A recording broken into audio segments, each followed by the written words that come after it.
नमस्कार, gene times में आप सभी का स्वागत है। फिलहाल हम जीन के अंदर मौजूद हैं और जिस शख्सियत को आप देख रहे हैं, वीरेंद्र घोगड़िया उचाना विधानसभा से निर्दलीय चुनाव लड़े और बड़ी बड़ी पार्टियों के नाक में दम किया। बड़े बड़े नेताओं के राजघरानों के लोगों को जो है दिलों में दहशत पैदा हुई इनके नाम से, इनके वोटों के नाम से हुई या फिर इनके काम के नाम से हुई। आज इन्होंने प्रेस कॉन्फ्रेंस की है।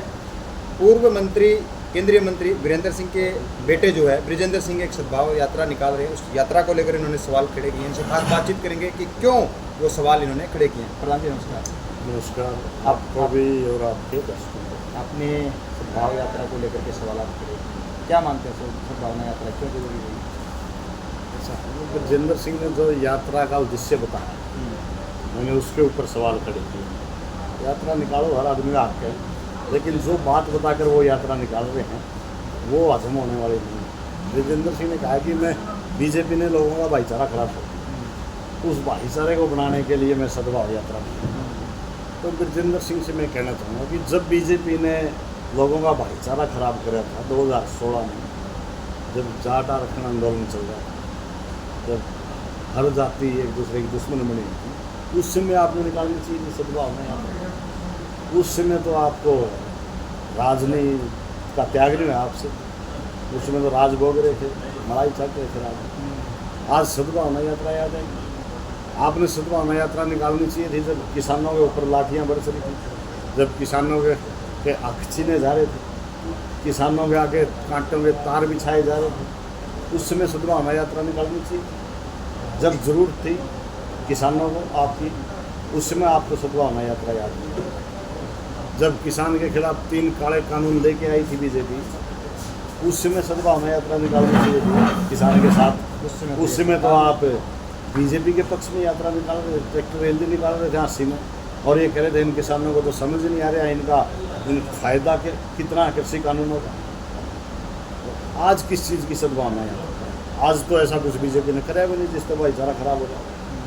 तो आप ये क्यों नहीं कहते कि ये तो सिर्फ उत्तर मोह में वीरेंद्र सिंह कर रहे हैं सब कुछ, और अपने बेटे को सेट करने का एक तरीका ढूंढ रहे हैं।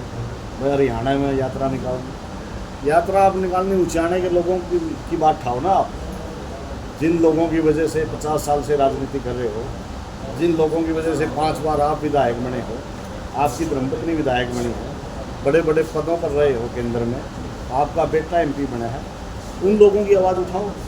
ब्रिजेंद्र सिंह ने जिस दिन की राजनीति ज्वाइन करी, एक मंच पे भी मेरे को उचाना के लोगों के बारे में बोलता सुना दो भाई, एक बार भी उचाना के लोगों के बारे में कहीं आवाज़ उठाई तो सारे हरियाणा में कांग्रेस को मजबूत करेंगे। फिर तो पहले उचाना की तरफ तो ध्यान दे दो भाई, उचाना के लोगों के हालात क्या है, उनकी भी आवाज़ उठा लो। जैसे भाई यूँ है कि एक ड्रामा करना है राजनीतिक। पहले पिताजी ने ड्रामे करे लगभग 45 साल कि मुख्यमंत्री बनूंगा, और उस चक्कर में लोग आए वोट लेंगे। अब लोग इतने बेवकूफ़ नहीं हैं कि आप यात्रा, हरियाणा की यात्रा का नाम पर आपने दोबारा फिर वोट दें। अब तो काम करना पड़ेगा, और ना ही हम लोगों को बेवकूफ़ बनने दें। हम आवाज़ उठाएंगे लोगों को सच्चाई बताएंगे लोगों को। अब लोग गुमराह नहीं होंगे। लोग लगातार बातचीत में या फिर कहें कि एक दूसरे के साथ बातचीत करते हैं, लोग ये कहते हैं कि वीरेंद्र सिंह हो या फिर कोई भी हो, ब्रिजेंद्र सिंह को जो बागियों ने हरा दिया। बागी कौन था? बागी असली कांग्रेसी तो मैं था, जिसने कांग्रेस के लिए दिन रात एक की, जिसने कांग्रेस को धरातल पे मजबूत करा, जो कांग्रेस को 1837 वोटों से लेकर और 85,000 वोटों पर जिसने कांग्रेस को पहुँचाया, वो बागी है। जिसने अपनी मेहनत से कांग्रेस को सींचा, बागी तो वो है जो बीजेपी में से भाग के कांग्रेस में आए, 10 साल बीजेपी में जिनने मलाई चाटी और फिर एक साधारण परिवार के बच्चे की टिकट खोज के ले गए। बागी तो वो हैं। बाकी वो थोड़ा ही नहीं जिसने 10 साल कांग्रेस के लिए मेहनत की। तो कहने को तो कोई भी कुछ कह देगा, लेकिन जनता पागल थोड़ी नहीं है। लोगों को ये पता था कि कांग्रेस के लिए किसने काम किया, तो लोगों को पता है बागी कौन है। मैं असली कांग्रेसी था, बागी तो ब्रिजेंद्र सिंह था। जब कांग्रेस को बुरे समय में छोड़ के ब्रिजेंद्र सिंह के पिताजी कांग्रेस को छोड़ के गए थे, और जब कांग्रेस का ये देखा कि अब यहाँ भी मलाई चाटने का समय आ गया, तब कांग्रेस में आ गए। तो बागी लोग बता देंगे बागी कौन। बागी ब्रिजेंद्र सिंह था, वीरेंद्र घोगड़िया बागी नहीं। कुछ फंडिंग की भी अफवाहें हैं या सच्चाई हो उजागर हो रही है? सच्चाई है तो वो सामने ला दो ना। मैं चैलेंज कर रखा है, प्रूव करके दिखा दो। 1 रुपया प्रूव कर दो कोई, पॉलिटिकल स्टेटमेंट तो कोई भी दे दे। मैंने तो कहा था पीछे, 2 सिंध भी कह रहा था ब्रजेंद्र सिंह, प्रूव करो नहीं तो माना नहीं का केस करूँगा, दोबारा किसी ने कहा था। इनको एक जलन है कि एक साधारण परिवार का बच्चा राजनीति में कैसे उभर गया, तो तुम्हारे मुकाबले में कैसे खड़ा हो, तो उसको बदनाम करो किसी तरह से। और तो लांछन मेरे ऊपर कोई लगा नहीं सकते भाई। ये लोगों को गुमराह कर दो कि फंडिंग करिए फंडिंग करिए। भोले वाले लोग हैं, उनके मुकाम आज वो भी फिर उसे लाइन पर चल पड़े हैं जो ये नेता कहते हैं। तो इसीलिए मैंने कहा कि प्रूव करके दिखाओ 1 रुपया भी। चैलेंज करता हूँ मैं, करो प्रूव। अगर फंडिंग होगी तो प्रूव तो होगी ना। हवा में तो पैसे आए नहीं कहीं ना, वो हवा के पैसे, तो प्रूव कर दो, फंडिंग पता लग जाएगा। वीरेंद्र घोगड़िया आप दोबारा मैदान में आए, किसान की लड़ाई लड़ने के लिए आए हैं। बात करें समाज की लड़ाई लड़ने के लिए, क्या वीरेंद्र घोगड़िया आप लगातार इसी वे में चलते हैं? बिल्कुल, वीरेंद्र घोगड़िया तो चुनाव से अगले दिन ही मैदान में थे। लोगों के सुख दुख में इसी तरह में जा रहा है। हाँ, सक्रिय होने में थोड़ा समय लगता है, क्योंकि एक सदमा ही कह लीजिए, जब आप बिल्कुल किनारे पे पहुंच रहे हो और आपको वो रिजल्ट ना मिले जिसकी आपको उम्मीद थी, तो निश्चित तौर पर एक झटका लगता है। और मैं तो एक साधारण परिवार का बच्चा था, चुनाव में खर्च भी हुआ 4-5 करोड़, तो वो बातें भी सारी सुननी थी, लोगों के पैसे भी देने थे। तो ये थोड़ा इनके पैसे वहाँ तजूरी में रखे थे, उठा के मैंने दे दी। तो तेल वाले पंप वालों का भी हिसाब करना था, गाड़ी वालों का भी करना था, सामग्री वालों का भी करना था, और भी बहुत से खर्चे। वीरेंद्र जी, आप चुनाव के दौरान आपके अच्छा कैंपेनिंग चला हुआ था, लोग कह रहे थे कि वीरेंद्र घोगड़िया जो जीत जाएगा, आपका पूरी वे बनी होगी, लेकिन ऐसा क्या हुआ कि लास्ट वे में आप जो है पिछड़ गए? निश्चित तौर पर हम चुनाव जीते, और लोग ये भी कहते थे कि अब की बात जो वो बड्डा मूड पाटना था, तो जाना था। निश्चित तौर पर चुनाव जीत रहे थे। लास्ट के 2 दिन में मैं चुनाव आ रहा हूँ। वैसे तो बीजेपी जाति पाति का जहर बीजेपी फैलाती थी, लेकिन अब की बार ये काम वीरेंद्र सिंह ने करा। वीरेंद्र सिंह ने आखिरी टाइम पे प्रचार कर दिया, अपने आदमियों पर करवा दिया कि पंडित जीत गया, ऐसा प्रचार कर दो कि वो पंडित जीत गया। वो तो सच हो गया। तो वो तो सच हो गया, तो लोग फैसला नहीं कर सके, समझ नहीं सके। अगर लोग फैसला करते जहाँ खड़े हो, तो वीरेंद्र घोगड़िया के साथ खड़े हो, जीत रहा है, खड़े रहो। वो वीरेंद्र घोगड़िया से कम 18-20 हज़ार वोट पलटी मार गए कांग्रेस की तरफ। कांग्रेस की लहर भी थी, उन्होंने सोचा, लोग फैसला नहीं कर पाए, समझ नहीं पाए कि जीत कौन है।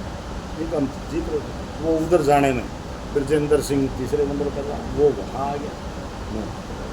प्रेस कॉन्फ्रेंस के तीसरा जीतना ही था। प्रेस कॉन्फ्रेंस के दौरान आपने कहा कि कांग्रेस ने मुझे जैसे दूध से मक्खी निकाल कर, बिल्कुल, मैं अभी कह रहा हूँ कि कांग्रेस ने मेरा यूज करा है, मेरे को ऐसे फेंक दिया आखिरी समय में जैसे दूध से मक्खी निकाल के फेंक दिया। मेरे को तकलीफ है इस बात की, दर्द है, पीड़ा है। किसको जिम्मेवार माना? मैं कांग्रेस पार्टी को जिम्मेवार मानता हूँ इसके लिए। कांग्रेस के जो फैसला करने वाले हैं उनको जिम्मेवार मानता हूँ। नेशनल लीडरशिप या हरियाणा लीडरशिप? इसमें दोनों ही हो सकते हैं। अगर हरियाणा लीडरशिप मेरी अच्छी पैरवी करती तो शायद लड़ाई और मजबूत होती। बिल्कुल जिम्मेवार है, क्योंकि मैंने कांग्रेस को अपने खून पसीने से सींचा है। मेरे रग रग में कांग्रेस थी, दिन रात काम किया कांग्रेस के लिए और दिल से काम किया, और बिना मतलब मेरा आर्थिक तौर पे बिना ब्योत होते हुए मैंने कांग्रेस के लिए बोझा उठाया, मैंने कांग्रेस के लिए कर्ज उठाया। किस नेता से उम्मीद मानते थे आपकी पैरवी करे? मैं भूपेंद्र सिंह हुड्डा को नेता मानता था, और उन्हीं से उम्मीद थी, दीपेंद्र हुड्डा से उम्मीद थी ज़्यादा मेरे को कि दीपेंद्र हुड्डा मेरी मदद करे।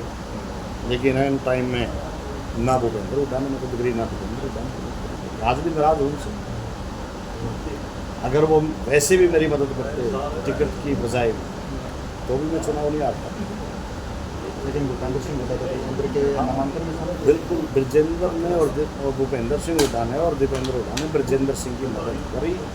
नामांकन करवाने भूपेंद्र सिंह हुड्डा आए, छात्र में प्रोग्राम जलसा करने दीपेंद्र हुड्डा आए, और जितने भी भूपेंद्र सिंह हुड्डा और दीपेंद्र हुड्डा के आदमी थे, पूरा हल्का उनको जानता था, सारे ब्रजेंद्र सिंह के साथ खड़े थे। एक सिंगल आदमी मेरे साथ नहीं था।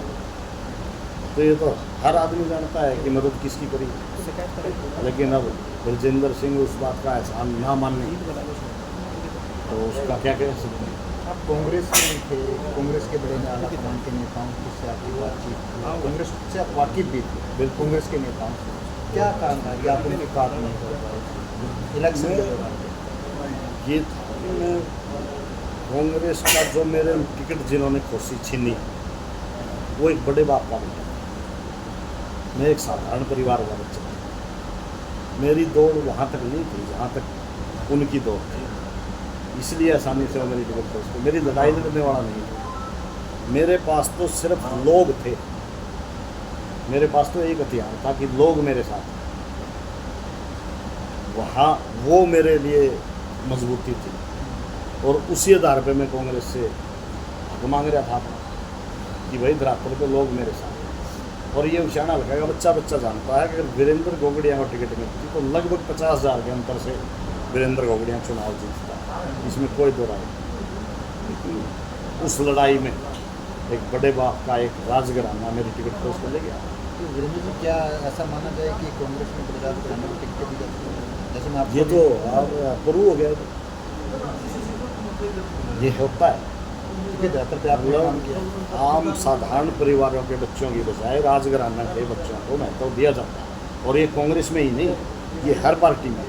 बीजेपी में देख लो आप, जिनके बाप मंत्री हैं उनके बेटे एमएलए, नया कोई साधारण परिवार का कोई बाई चांस कोई आ जाए तो आप, नहीं तो ये हर पार्टी का यही हाल है, बुरा हाल है।